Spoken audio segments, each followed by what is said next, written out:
Hello! Hi! అందరికీ నమస్కారం. ఈరోజు మనం చేసుకోబోయే రెసిపీ ఏంటంటే, బెండకాయతో సాంబార్. ఇలా కనుక నేను చెప్పే విధంగా సాంబార్‌ని మీరు ప్రిపేర్ చేస్తే చాలా టేస్టీగా ఉంటుంది. మీ అందరికీ ఇది చాలా బాగా నచ్చుతుంది. మీరు తప్పకుండా ట్రై చేయండి. మీకు సమ్మర్‌లో ఫ్రై కర్రీస్ తిని తిని బోర్ కొడుతుందా? అయితే ఒక్కసారి నేను చెప్పే విధంగా కనుక ట్రై చేస్తే చాలా టేస్టీగా ఉంటుంది.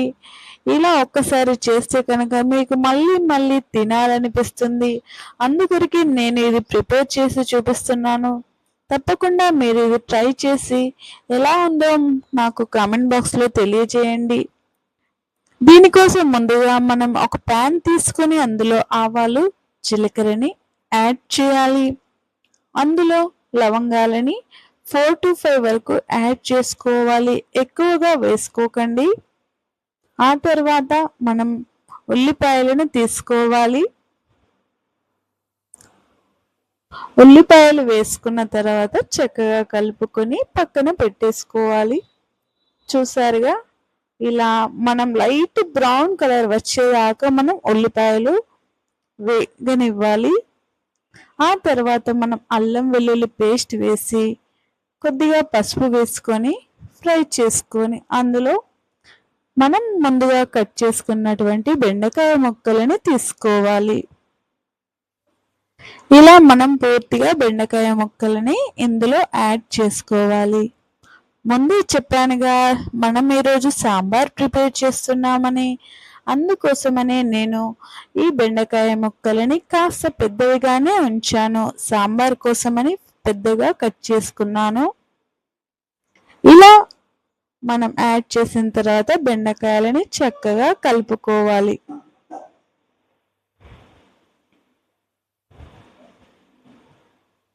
ఇలా కలుపుతూ మనం ఉండాలి. చూసారుగా ఎలా అయ్యిందో. అల్లం వెల్లుల్లి పేస్ట్ వేస్తాం కనుక కొద్దిగా అడుగంటిపోయే అవకాశం ఉంటుంది కాబట్టి మనం తొందరగానే లైట్ సిమ్లో ఉంచి మనం ఇదంతా చేసుకోవాలి. కొద్దిసేపు మూత పెట్టేసి తీసి అందులో సాల్ట్ని యాడ్ చేసుకోవాలి. ఇప్పుడు మనకు బెండకాయ చక్కగా ఫ్రై అవుతుంది. ఇలా మనము రుచికి సరిపడా సాల్ట్ని మనం యాడ్ చేసుకొని చక్కగా కలుపుకోవాలి. చాలా టేస్టీగా ఉంటుంది. ఈ బెండకాయ మనకి చాలా హెల్తీ. తప్పకుండా మీరందరూ ట్రై చేయండి. తర్వాత కొద్దిగా చింతపండుని తీసుకొని శుభ్రంగా కడిగి మనం ఒక 2-3 సార్లు కడిగి ఆ వాటర్ని పక్కన పెట్టేసుకొని మళ్ళీ ఫ్రెష్గా వాటర్ని యాడ్ చేసుకొని మనం రసంని తీసుకోవాలి. తర్వాత మూత తీసి ఇందులో చింతపండు రసాన్ని యాడ్ చేయాలి. చూసారుగా, నేను ఇలా చింతపండు రసాన్ని యాడ్ చేస్తున్నాను. చాలా ఎక్కువ మంది పులుపు తక్కువగానే తింటారు. సో మీరు పులుపుకు సరిపడా చింతపండు రసాన్ని వేసుకోండి. ఇప్పుడు నేను సాంబార్ పొడిని వేస్తున్నాను.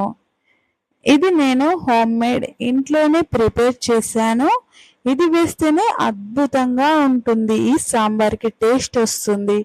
ఇది ఎలాగో ఇప్పుడు నేను చెప్తాను. తప్పకుండా ట్రై చేయండి. ముందుగా ఒక ప్యాన్లో కొద్దిగా బియ్యంని తీసుకొని కొద్దిగా శనగపప్పు, కొద్దిగా ఎర్రపప్పు, వీటన్నింటినీ లైట్ ఫ్లేమ్లో పచ్చివాసన పోయేలాగా మనం వేయించుకోవాలి. ఇలా చక్కగా వేగిన తర్వాత 2-3 ఎండుమిరపకాయలను వేయించుకోవాలి. ఆ తర్వాత మెంతులని తీసుకోవాలి.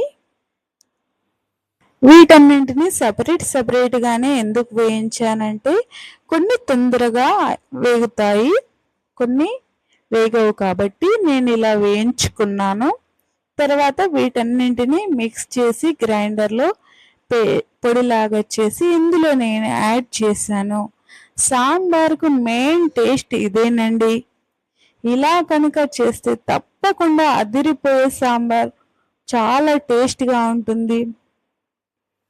తప్పకుండా మీరందరూ ఇలా ట్రై చేసి నాకు కామెంట్ బాక్స్లో తెలియజేయండి ఇది ఎలా ఉందో. మా ఛానల్ని ఎవరైనా కొత్తగా చూసినట్లయితే తప్పకుండా మా ఛానల్ని లైక్ చేయండి, షేర్ చేయండి, సబ్స్క్రైబ్ చేసుకోండి. మరెన్నో అద్దిరిపోయే రుచులతో నేను మళ్ళీ మీ ముందుకు వస్తాను. అలా యాడ్ చేసిన తర్వాత మనం ఇంకా వాటర్ని యాడ్ చేసుకోవాలి. ఇలా మనం వాటర్ని మొత్తంగా యాడ్ చేసుకున్న తర్వాత చక్కగా కలుపుకోవాలి. ఇలా కలుపుకొని పూర్తిగా కలిసిన తర్వాత మనం దీనిపైన మూతని పెట్టేసుకోవాలి.